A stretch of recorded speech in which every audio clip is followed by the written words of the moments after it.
Well, welcome to this final session of the series. This is something different. We're going to be looking at the fascinating topic of respiration under the conditions of extreme hypoxia on the summit of Mount Everest. But in addition, it's something of an adventure story because we're going to be talking about a medical expedition to Mount Everest, and I hope you enjoy it. Let me start by asking a question. Why would anybody take the time and the effort to arrange an expedition, a research expedition, to the summit of Mount Everest? And the reason is an interesting one. It turns out that by a remarkable coincidence, the partial pressure of oxygen on the summit of Mount Everest is right at the limit of human tolerance to oxygen deprivation.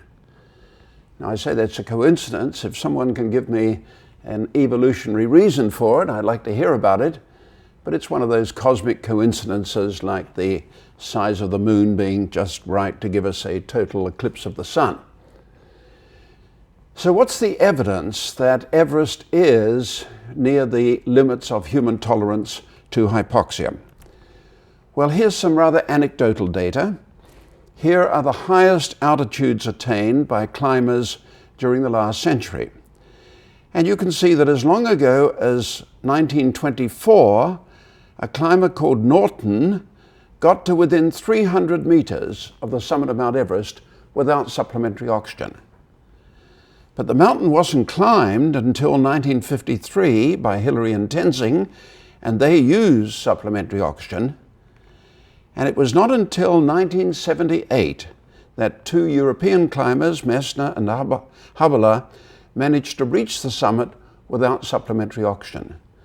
So one way of looking at these data is that the last 300 meters took 54 years. So that perhaps is an indication of the delicate state of affairs at these extreme altitudes. Now that's very anecdotal. Let me give you something more scientific.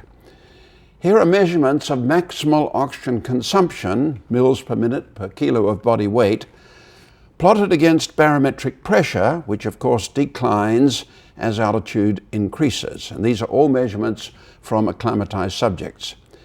And you can see that in this group of subjects at sea level, the maximal oxygen uptake was about 50 mils per minute per kilo. It drops off rapidly with increasing altitude. And if we're bold enough to extrapolate this line to the summit of Mount Everest, we get a very interesting prediction. It looks as though all the oxygen available is going to be required for the basal oxygen uptake. Body takes a certain amount of oxygen to keep the heart pumping and the brain ticking over. And so it's not at all clear how there's any oxygen available for actually climbing at these great altitudes. So we decided to organize an expedition to Mount Everest, which, as you know, is on the border between Tibet and Nepal. We approached it from the south, from Kathmandu, the capital of Nepal, and we walked into the Everest region. At that time, and this was 1981, there were no roads within 100 miles of Everest. In fact, there are very few now. But so everything had to be carried in, and here's one of the early camps. Here's parts of one of the laboratories being carried in, and here's a very awkward load of insulating material on its way in. After about 3 weeks or so, we get to the monastery of Tangboche. It's a Buddhist monastery. It's right on the trekking route to Everest from the south, so everybody who's heading for Everest calls in at Tangboche. And we took the opportunity of having an interview with the chief lama, the abbot of Tangboche, and we asked him what was the most important element for success on Everest, because he's seen all the expeditions coming into Everest from the south since the country opened up in the late 1940s. And he said and I was expecting some deep spiritual Buddhist reply, he said the most important thing was luck. Well, I have to say he used, I think, the term karma, meaning everything coming together appropriately, and he was absolutely right, as you'll hear. Now, after another few days of trekking, we get to the Everest base camp, which is shown here. You can see the tents on the glacier at the bottom, and then behind is the Icefall. The Icefall is formed by a waterfall of ice with the high valley up here, and it drops down about 700 meters, about 2,000 feet or so, to this valley below. And the Icefall is composed of a series of enormous blocks of ice. And of course it's moving slowly because it's a glacier. And if you're in the Icefall, everything's nice and quiet for a bit, then there's a terrific crash as one of these big blocks falls over. And then it's quiet again for 15 or 20 minutes. There's another crash and another one falls over. Well, since the route goes through the Icefall between these blocks of ice, it's a matter of Russian roulette as to whether a climber is under one of these blocks when it falls over or not. So it's a dangerous part of the route. The first thing we did when we got to the base camp was to put together the base camp laboratory, shown here, made of plastic panels that were bolted together, and gave us a very nice lab during the months of September and October in 1981. Now the next slide is a panoramic view of the Everest region. Over here is the summit of Everest at 8,848 meters, a little over 29,000 feet, and of course the highest point in the world. Over here is a mountain called Lhotse, and this is Nuptse, and this is this high valley I mentioned before, surrounded by these enormous peaks, all 8,000 meter peaks and above. Then we have the Icefall here, and our base camp is down here, just obscured by this mountain in the foreground, and our route is going to take us up through the Icefall from the base camp to Camp 1 at the top of the Icefall. The camps are about 1 day's trek apart. And then from Camp 1, we're going to go up through this high valley to Camp 2, which was the main laboratory camp. That's where a large research program was carried out, and I'll tell you a little bit about that. And then later in the expedition, the climbers and what we call the climbing scientists went up the face of Everest here, Camp 3, Camp 4. Camp 5 was just above the South Col. A col is a depression between two peaks, in this case Everest here and Lhotse here. And then from the highest camp, they're going to try and get to the summit of Everest and back in 1 day. Of course, they don't want to be kept out. They don't want to be find themselves spending the night without protection, so they get back in the same day to Camp 5, our highest camp. So now I'm going to show you a few images taken during the movement up through the Icefall, Camp 1, and then Camp 2. I'll tell you something about the scientific program, and then I'll finish by attempts to get to the summit. Now, it's not particularly difficult to get to the base camp. It's fairly high at 5,400 meters, 17,500 feet or so, but the terrain is not particularly difficult. But once you get above the base camp, then you're into difficult terrain, and here are people putting ladders over one of the crevasses. Here's another picture of a crevasse here, and this is Everest on the left, you can see. Here's another view in the Icefall, and you can get a feel for these enormous blocks of ice, or seracs as they're called, and how unstable they are. And these climbers, of course, are at risk if one of these things falls over. Here's another view. Now we're high in the Icefall. I can see the tracks of the climbers here, and this is the fluted appearance of Nuptse behind us, very beautiful mountain ridge here. Another photograph taken towards the evening of some climbers coming up here. I can just see them near the top of the Icefall. And finally, we get to Camp 1 at the top of the Icefall. It wasn't used for research purposes. We didn't carry out any experiments there, but loads were dropped there and carried and taken on the following day up to Camp 2. Here's the route up to Camp 2. We're now in this high valley, which is much flatter, but it's still rather treacherous because there are hidden crevasses, and that's why the climbers are roped together. And here's our first view of Camp 2. You can see this tiny camp, which is dwarfed by these gigantic mountains around us. Here's the southwest face of Everest here. Here's Lhotse over here. Some of you may have read about early expeditions to Everest and will have heard about the Geneva Spur, which is here, and here is the South Col. Here's a view of the laboratory that we used at this Camp 2. This is an altitude of 6,300 meters, about 21,000 feet, so it's pretty high, but the laboratory was well equipped. It was made of an aluminum frame over which were placed fiberglass blankets. The whole thing was kept warm with a kerosene heater, and we had electrical power from solar generators and also from a gasoline generator as well. So we had a lot of sophisticated equipment: blood gas, electrodes, cycloergometer, sleep monitoring equipment, and so on. So it was quite a well-equipped laboratory in spite of its very remote location. Now this slide shows the various sites where we were hoping to make experiments on Everest. And first of all, we've got the base camp laboratory here, which I showed you. That's the prefabricated hut, if you like. And then we come to this very unpleasant icefall. And above that, in this high valley called the Western Combe, we have our main laboratory camp at 6,300 meters. And big experimental program there. We hope to make a few measurements at Camp 5, which is just above the South Col, very high, over 8,000 meters, over 26,000 feet, so very high. Hope to get a few measurements there, and we even hope to get a few measurements on the summit.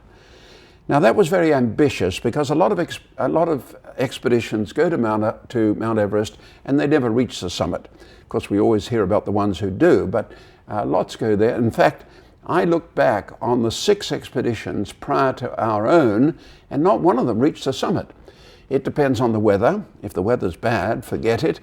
It depends on whether there are enough fit people left who can tolerate the altitude, and so on. But we were a fortunate expedition, as you'll hear, and we were able to get a few measurements on the summit, and I'm going to tell you about them. But first of all, I'm going to tell you about some measurements we made at the base camp. And let me introduce these by reminding you, as we said in an earlier session, that at very high altitude, the most important feature of adaptation or climatization is extreme hyperventilation. It was quite clear from modeling studies that we did before the expedition that you hadn't a hope of surviving at these great altitudes unless you hyperventilated to a great extent and maintained a viable alveolar PO2. So we decided to look at the ventilatory response to hypoxia. In other words, the increase in ventilation that climbers got when they were given a hypoxic mixture. You can do that at high altitude with natural hypoxia, or you can do it at sea level by giving somebody a low oxygen mixture to breathe. And we measured the ventilatory response to hypoxia in a group of climbers, and we ranked them depending on their hypoxic ventilatory response. Well, we were lucky in that we had a very large range of responses, as you can see. And there's incidentally nothing you can do about your hypoxic ventilatory response. You're born with it and there's no way of changing it. And so we ranked the climbers in this way, and a very strange thing happened when we looked at the data. It turns out that the climber who got to the summit first had the highest response, the one who got to the summit second had the second highest response, and the one who got to the summit third had the third highest response. Well, that's got to be partly by chance, but it certainly suggests that there is a relationship between the hypoxic ventilatory response and tolerance to extreme altitude. And actually this was also well seen in a couple of the people who were unlucky enough to have very low responses. One of them was the climbing leader responsible for the logistics on the mountain, and he found that if he went above Camp 2, he got a headache, nausea, vomiting. It was quite clear that he couldn't spend a lot of time at extreme altitude, and so that again was an indication that there seems to be a link between the ventilatory response to hypoxia and tolerance to extreme altitude, and the reasons for that will become clearer in a few minutes. Now, we also did a lot of measurements at the main laboratory camp here, 6,300 meters, and I don't have time to tell you much about them, but I just want to mention some measurements we made of neuropsychological function because they're interesting.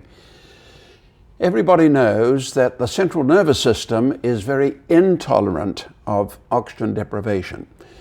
An example is somebody falls into a swimming pool, they're fished out 5 or 10 minutes later, they are revived, but their brain never recovers its full function. So it's the central nervous system that is very susceptible to hypoxia. And so it wasn't surprising that when we went to altitudes like these higher altitudes on Everest, we were able to show impairment of neuropsychological function, particularly short-term memory, and also a test of manipulative skill, which was a finger tapping test. That wasn't surprising because we were very hypoxic under those conditions. What was surprising was that when we got back to sea level and made measurements after the expedition, we found that 2 of the measurements were still abnormal. One was short-term memory, but that came back within about 12 months. The other was the test of manipulative skill, the finger tapping test, which remained abnormal in most people even after 12 months back at sea level. So what we gathered from this is that you can't go to these extreme altitudes, encounter this very severe hypoxia, and have the central nervous system escape completely unscathed. There is some residual impairment. I think this was one of the first times that this had been described, but it's been confirmed many times since now on other expeditions. Now I'd like to move on and tell you about measurements that we made on the summit, because in some ways these are the most interesting and actually surprising measurements we made. And again, one of the questions we asked was, to what extent do people increase their ventilation on the summit? Because it was clear from modeling studies that increasing the ventilation was absolutely critical in maintaining a viable alveolar PO2. And the question was, well, how would we measure ventilation on the summit? Well, we used the alveolar ventilation equation, which we've talked about many times in this series. That equation, you recall, shows that there's an inverse relationship between the level of alveolar ventilation and the alveolar PCO2. If the CO2 production is constant, as it's likely to be in a resting subject, irrespective of the altitude. And so we took alveolar gas samples on the summit, brought them back to the University of California, San Diego, and I should just emphasize here, the whole expedition was run out of UCSD, brought the samples back here and measured the PCO2. And the results were very interesting. What we found was, and here we've got the alveolar PCO2 in torr or millimeters of mercury, same thing on this axis, plotted against the barometric pressure, which decreases as altitude increases. The means of the measurements we made at several altitudes are shown by the triangles. The closed circles here are previous data from other expeditions. And you can see that there's a fair bit of scatter, but that the PCO2 falls more or less linearly with barometric pressure. And on the summit of Mount Everest, the measurement we got was between 7 and 8 millimeters of mercury. Now that's a fantastically low alveolar PCO2, substantially lower than we had expected, by the way. And when you think about it, if the normal PCO2 is 40 millimeters of mercury, a value of 8 means that the climber has increased his alveolar ventilation 5-fold. So fantastic increase in ventilation. And incidentally, we had some anecdotal evidence of this, because the man who made the measurement on the summit, as you'll see a little bit later, Dr. Chris Pizzo, he also recorded information on the summit using a tape recorder. One of the things we were wondering about is how people were going to record data measurements that they made on the summit we weren't going to rely on them remembering them. We wanted them to record them on the summit, and we had various ways of doing that. But the best way, as it turned out, was to use a small handheld tape recorder, and we still have the tapes that Pizzo recorded on the summit. The important point is he sounds like a patient in the last stages of respiratory failure. He has to take a breath between every 1 or 2 words. He's so short of breath. So it's fantastic degree of ventilation on the summit, tremendous shortness of breath, and that's necessary in order to survive. Well, now, more information can be obtained if we plot the alveolar gas data on an oxygen carbon dioxide diagram. You may remember we used this diagram when we talked about the gas exchange, particularly ventilation perfusion inequality. And this diagram has PCO2 on the vertical axis, PO2 on the horizontal axis. And what it shows is that the alveolar PO2 and PCO2, as you go from sea level here, see at sea level the PO2 is about 100, PCO2 is nearly 40, a little bit below in these particular people. And then as you go to higher and higher altitudes, both the PO2 and the PCO2 fall. The PO2 falls because of the reduction of the PO2 in the air around you. That's because of the fall in barometric pressure, of course. The PCO2 falls because of the increasing hyperventilation. There's no other reason why the PCO2 falls. It's simply the hyperventilation. And you see an interesting thing from this plot. Once you get to a particular altitude, it's around about 7,000 meters or so, there's no further fall in the alveolar PO2. In other words, it's defended at a region of about 35, 37 millimeters of mercury, and the only way you can defend the alveolar PO2 from the falling value in the air around you is by increasing hyperventilation. In other words, you're sort of insulating the PO2 in the lung, in the alveolar gas, from the falling value in the air around you. Now, in order to do that, you've got to mount an enormous degree of hyperventilation. And you drive the PCO2 down to about 7 or 8 millimeters of mercury in order to maintain an alveolar PO2 of about 35 or so. So if any of you are thinking of climbing Mount Everest, you might want to go along to the local hospital or whatever and have your ventilatory response to hypoxia measured. Not a particularly difficult measurement to make. Have that measured.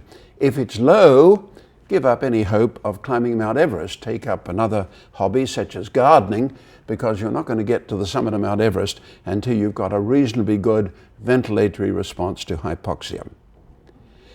So the alveolar PO2 is around about 35 or so millimeters of mercury. What about the arterial value? Well, now, unfortunately, we were not able to take arterial blood on the summit. Sometimes people ask me, they say, why not? I mean, nice pictures, you'll see them, blue sky and so on. Looks very nice up there. Actually, conditions are extremely severe. The cold is very intense. There's usually a very high wind, big chill factor. So it's very difficult to make measurements on the summit. And incidentally, I just might mention that the measurements we made in 1981 have not been repeated since then, and we're still waiting for somebody else to do them. At any event, we were not able to take arterial blood on the summit, although I hope one of these days somebody will. But instead we had to calculate the arterial PO2 from the data we had available. And we used what is called the Bohr integration, and actually we talked about that when we were talking about the diffusion properties of the blood gas barrier. And you remember when we were talking about this, we plotted the increase in PO2 on this axis as the blood loaded oxygen along the capillary. And you remember the blood comes in under sea level conditions with a PO2 of about 40, rises very rapidly, quite early in the capillary. So after about a third of the time available, there's no difference between alveolar gas, the PO2 of alveolar gas and end capillary blood. So there's no problem with equilibration at sea level. But look what happens if we do exactly the same calculations based on the data that we obtained and on the summit of Mount Everest. Here the blood comes into the lung with a PO2 of about 20 or so, rises very slowly along the pulmonary capillary. So at the end of the capillary, there's still a big PO2 difference between alveolar gas and end capillary blood. And of course, we know that that means that there's diffusion limitation of oxygen transfer, something that hardly ever happens to the normal lung under sea level conditions, possibly elite athletes at extreme levels of exercise, but under most conditions we never get diffusion impairment in the normal lung at sea level, but at high altitude, at these extreme altitudes, that occurs. You may say, why does the PO2 rise so slowly?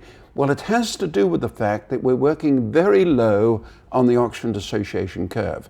And the slope of the oxygen dissociation curve is so steep that makes the rate of rise of PO2 so slow.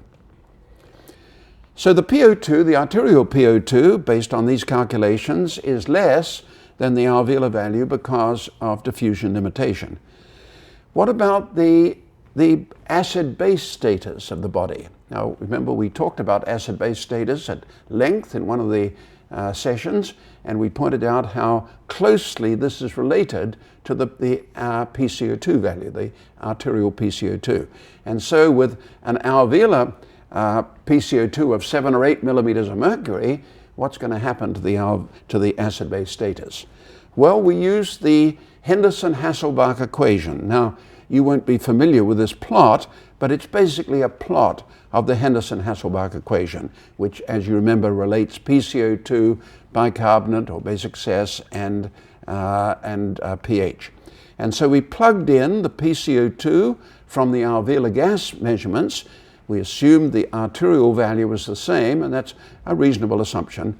We put in the basic excess that we measured in 2 climbers the morning after their summit climb, and that gave us a calculated arterial pH between 7.7 and 7.8, enormously high pH in the arterial blood. So here we've got a very severe respiratory alkalosis with a small degree of metabolic compensation. So very interesting situation for acid base. So let's summarize the results that we found on the Everest summit, and these are the best data we've got to date from measurements made in the field.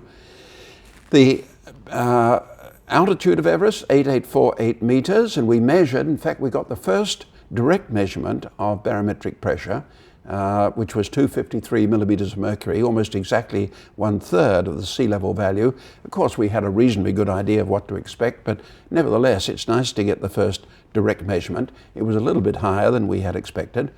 That gives us an inspired PO2 of 43, because the oxygen concentration in the air, the fractional concentration is 0.21, 21%.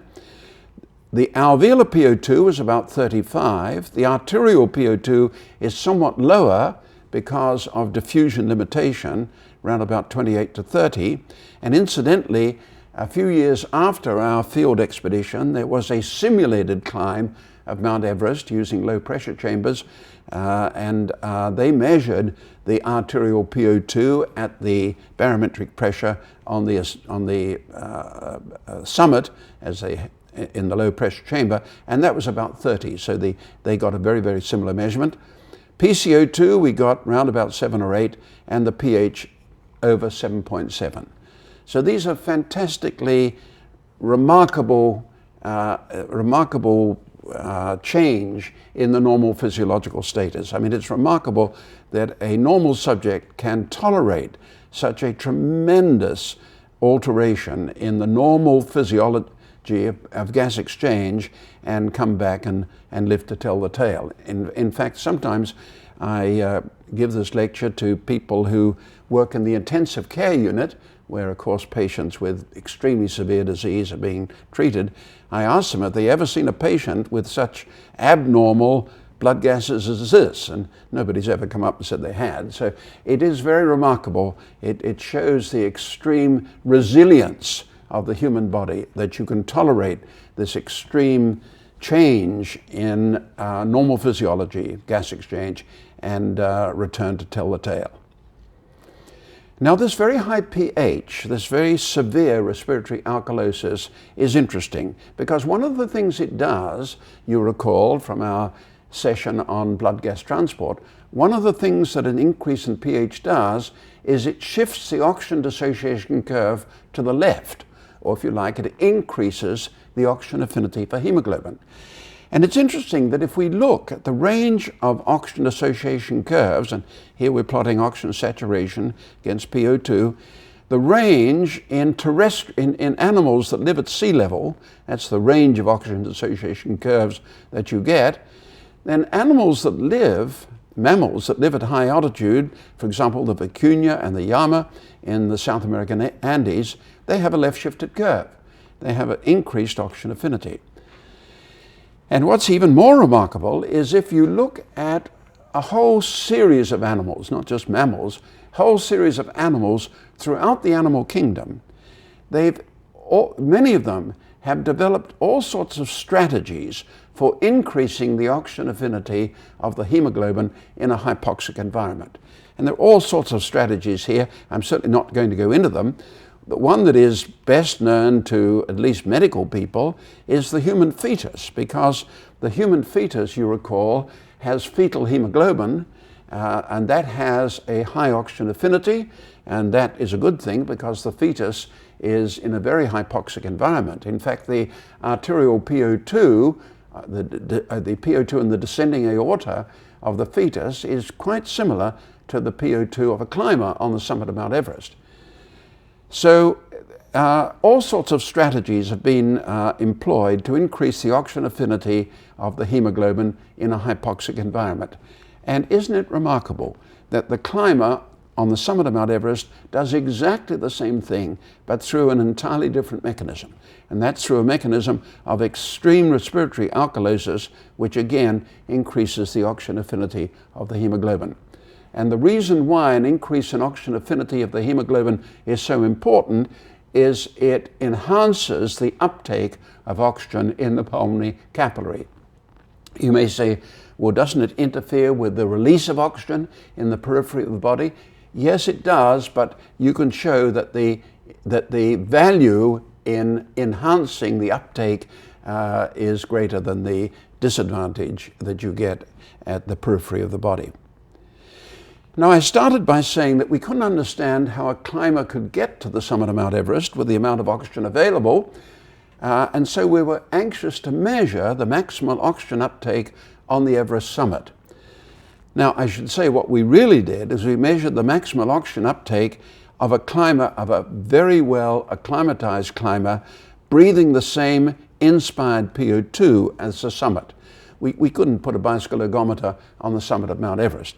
But what we did was we took extremely well acclimatized subjects, put them in the Camp 2 laboratory, very high, 6,300 meters, gave them 14% oxygen to breathe, double whammy. And that gave them the inspired PO2 of 43, and we were able to measure the maximal oxygen uptake. As you can see, it's a miserable value. It comes out to be about 1 liter a minute. And that's the oxygen uptake of somebody walking slowly across on the level. A miserable maximal oxygen uptake. But it's apparently just sufficient to explain how a climber can get to the summit. If you go back and read the accounts of Mesner and Haberler as they made their final ascent, it was extremely slow. It took them over an hour to ascend the last 100 meters of vertical height. They were moving very, very slowly, and if you make the calculations, that fits reasonably well with the measurement of maximal oxygen uptake here. And incidentally, essentially exactly the same value was found in the simulated ascent of Mount Everest called Operation Everest 2. Okay, that's all I'm going to say pretty much about the physiology. I'm going to conclude by telling you about attempts of the climbers to get to the summit, because it's an interesting story. So here we have a couple of climbers here. They're looking up the Western Combe. In fact, you can just see a couple of climbers here if you look carefully, and they're about to go up the southwest face here, up to Camp 3, somewhere here, Camp 4, Camp 5, and as I indicated before, they're going to try and get from Camp 5 to the summit and back in one day because they don't want to be caught out without protection overnight. And so I'm going to show you a few photographs here. Here's one en route to Camp 3. Now, it may take you a moment to become oriented here, but here are climbers coming up a fixed rope on the way to Camp 3, and we're looking down at the glacier in the Western Cwm here, and the Camp 2 is somewhere down here. I can't see it, but they're coming up a fixed rope here. Here's the traverse across to Camp 3, rather steep as you can see. When the climbers got to the site of Camp 3, they found that the snow and ice were so steep that they couldn't pitch their tents. But they'd thought of that possibility, and so they took up an aluminum frame. They put their tents on top of this, and that's where they had their sleeping bags. They were careful to tie into the frame overnight, because if you fell out of bed, you fell about 2,000 feet down to Camp 2 below, so it wasn't a popular camp. Here's a view of the traverse going across from Camp 3. Now, this is taken later in the expedition. By mid-October, many of us had despaired of getting to the summit. We'd had a couple of groups who got to Camp 5, but the temperatures were so low, the wind speed was so high, the chill factor was so intense, there was no way they could go above Camp 5. But fortunately, in mid-October, the weather improved, and Chris Kopczynski, one of our strongest climbers, together with Sherpa Sonderay, made their way up from Camp 5, and here they are on Everest here. In the distance, we can see Lhotse, and this is the valley from which they've come, and they're now high enough to look over the ridge of Lhotse into southern Nepal. Here's another photograph. This is the old Camp 6 site used by previous expeditions. We didn't use it ourselves. There are a couple of old tents here. It's a nice picture, though, because it shows Makalu, which is, I think, the 5th highest mountain in the world.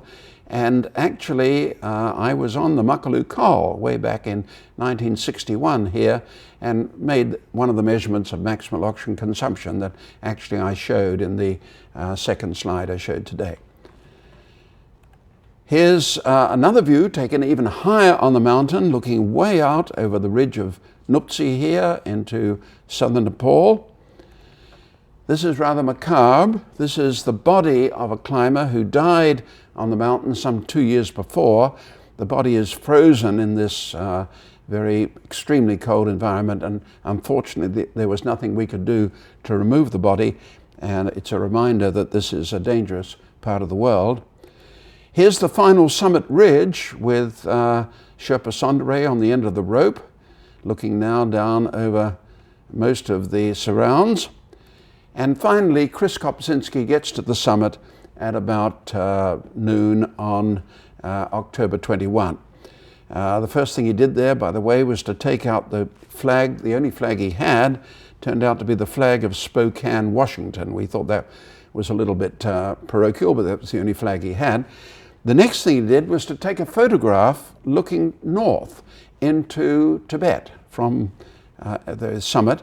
And it's a nice photograph because the only place you can get it if you're climbing Everest from the south is from the summit. So it's a proof that you've got there. Now, of course, it was good news that Chris Kopczynski got to the summit. The bad news was that he wasn't able to carry out any of the physiological measurements. Not because he wasn't keen to do this, he was well trained, highly motivated, but he couldn't find the equipment. The weather had been so bad that the equipment which we had at Camp 5 had been covered with snow and ice. He looked all around for it, he couldn't find it, and so unfortunately went to the summit without it. And it turns out that there were only 2 people left on the expedition who were able to make measurements at these extreme altitudes. Both of them were climbing scientists, people with a strong training in physiology, and they both set out for Camp 5, reached it a couple of days later, and fortunately on October 24 the weather was good again, and Chris Pizzo was able to get to the summit with his climbing partner, Sherpa Yong Tenzing, and his Yong Tenzing on the summit holding his ice axe in the traditional pose of somebody on the summit. Now this was an extraordinary climb, because when Chris Pizzo set out for the summit on the morning of October 24, he couldn't find his ice axe. He'd left it there a few days before, but we don't know what had happened to it. I've been blown off by these high gales, or was under snow and ice, we don't know. So Chris couldn't find his ice axe. He wasn't going to wait a couple of days while he went down and came back again with an ice axe. The weather was so good. So he picked up a tent pole and started heading for the summit with that. Now there's no way you can get to the summit of Mount Everest with a tent pole. An ice axe is a critical piece of equipment. After Chris had been climbing for an hour or so, he found an ice axe on the ice in front of him. It turned out that it was the ice axe that belonged to the climber whose body I showed you a few slides back. It had been rattling around Mount Everest for the last 2 years, and here it is, showed up in front of Chris Pizzo when he needed it. Well, of course, he picked it up, went to the summit with it. Not only did it allow him to get to the summit, but it allowed him to do a whole series of physiological measurements on the summit. And my favorite slide is this one shown here. It's Dr. Chris Pizzo, who's a pathologist who was at Scripps Clinic here in La Jolla at the time. Here he is sitting on the summit of Mount Everest collecting alveolar gas samples. The way he does this is that he breathes out into the special equipment that we designed and built here at UC San Diego. At the end of an expiration, he pulls a lever here, and the last expired gas is trapped in between two valves here, and the pulling the lever opens the valve of an evacuated aluminum can, and the gas is trapped in that, and 6 of these samples were brought back to UC San Diego for analysis. So that's how we know his PCO2 is 7 or 8 millimeters of mercury. And if you look closely at his nose here, you may think it looks a bit blue. That's not surprising, because his arterial oxygen saturation is pretty low. His arterial PO2 is around about 30, so his saturation is pretty low. It's not as low as you might think, actually, because of the respiratory alkalosis, but it's still pretty low, and so he's got some cyanosis. So Chris carried out all sorts of measurements. He measured, for example, the barometric pressure, as I mentioned, for the first time. He also measured his breathing rate as he was climbing without oxygen. He did use oxygen to get to the summit, but he took it off en route, and he measured his respiratory frequency was 80 breaths per minute. So he was breathing very rapidly and shallowly as he was climbing.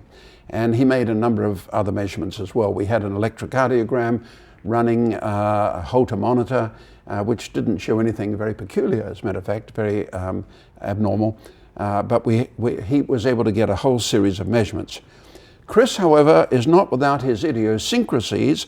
As you can see from this slide, the first thing he did when he got to the summit was to take out a frisbee and throw it into Tibet to get the world's high altitude frisbee record. And this photograph was in the Guinness Book of Records for a few years. You can see that he was using oxygen to go to the summit. We gave the climbers the option of either using oxygen or not. I was glad they used it, because the chances of getting to the summit without oxygen are extremely low, and very likely we would not have got any measurements at all. He took the oxygen off, of course, for a long enough period to get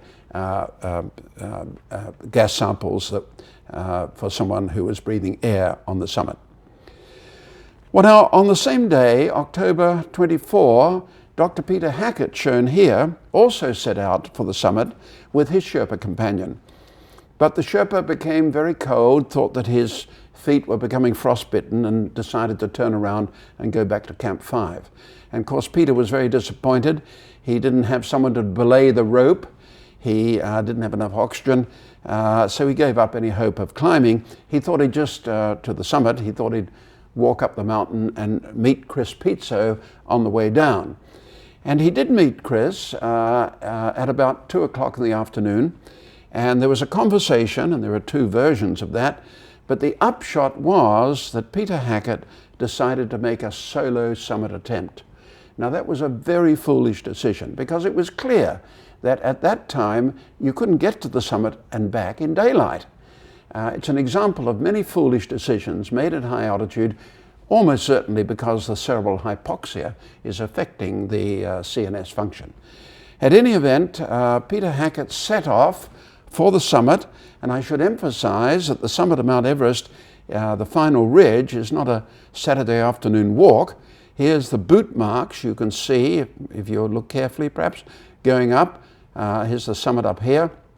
If you fall on this side, you drop about 8,000 feet to your certain death, of course. If you go through the corners on this side, you fall rather further into Tibet. So it's not to be undertaken lightly. And of course, we were all very concerned about what had happened to Peter. Chris Pizzo waited for him at the old Camp 6 site that I showed you earlier. Chris had a radio, was in contact with the rest of us lower on the mountain, and of course we were all very concerned about what happened to Peter, particularly when Chris took this photograph of the sun going down in the west, and another magnificent photograph of Makalu here with Kanchenjunga in the background. And what we eventually determined had happened was as follows. Peter Haggard did get to the summit about 4 o'clock in the afternoon or so. He took some photographs to prove that he'd been there, turned around and started to come down. By that time, of course, he was desperately tired. Climbing alone on a very, very difficult pitch like the one I showed you is extremely tiring. And he encountered some soft snow and he fell. This was in the so-called Hillary Step, a difficult pitch.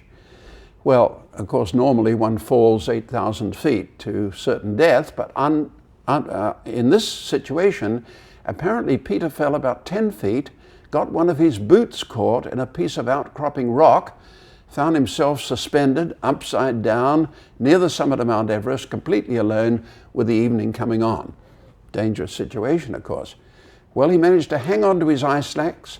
He was flailing around with his ice axe when he unearthed a piece of fixed rope that had been put in this difficult pitch by some previous expedition. No idea who it was, bit of old rope. And with the help of that rope, he was able to get himself into the upright position, gradually extricate himself from this very dangerous situation, and ultimately made his way down to meet Chris at the old Camp 6 site. By then it was dark, but fortunately Chris had a lamp, one headlamp, and they were able to get down to Camp 5, where of course they were safe. The Sherpas were there, they could rehydrate. The following morning they took venous blood samples from each other, which gave us the basic CES values we needed to calculate the pH on the summit. And then over the course of the next couple of days they went down and we all walked out together. On the way out we called in on the abbot of Tenkbochi and said he was absolutely right. Luck was the most important thing. We were a very fortunate expedition. We had no serious illnesses, and the climbers and the climbing scientists were able to make a large series of measurements, and as I say, nobody since then has made measurements on the summit. So let's look at some of the conclusions of this study. The climbers on the summit of Mount Everest are very close to the limit of survival because of the severe hypoxia. Very interesting coincidence and just one of those strange things. The barometric pressure on the summit, about 253 millimeters of mercury. Incidentally, that's been measured now several times on the summit. That's the only measurement that has been made. And that's about exactly 1/3 of the sea level value. The most important feature of survival, climatization, survival at those altitudes is extreme hyperventilation. And the hyperventilation is such that it maintains the alveolar PO2 at about 35 millimeters of mercury. However, the arterial PO2 is lower, around about 30, and that's because there is diffusion limitation across the blood gas barrier. The lung has not evolved to operate at these extreme altitudes, and there is diffusion limitation, particularly during exercise, but of course this was measured at rest. The hyperventilation drives the alveolar PCO2 down to about 7 or 8 millimeters of mercury. So ventilation, alveolar ventilation, is increased about 5-fold. Fantastic degree. And of course the mechanism is the stimulation of the peripheral chemoreceptors by the extremely low PO2 in the arterial blood. The very low PCO2 causes an extreme respiratory alkalosis with an arterial pH between 7 and 8. And incidentally, you may ask, well, why wasn't there metabolic compensation for the respiratory alkalosis? Well, it's very interesting that the kidney appears to excrete bicarbonate very slowly at these great altitudes. We don't exactly know the reason why. Probably it has to do with the dehydration that all these climbers have, and the kidney is reluctant to excrete bicarbonate and exaggerate the degree of fluid depletion. At any event, the pH is extremely high, as you'll see. This alkalosis is useful because it increases the oxygen affinity of the hemoglobin, and that assists the oxygen uptake in the pulmonary capillary. And finally, the maximal oxygen uptake on the summit, only about 1 liter a minute, equivalent to walking slowly on the level, but just apparently sufficient to explain how a climber can reach the summit. So I appreciate this opportunity to talk to you, and goodbye for now.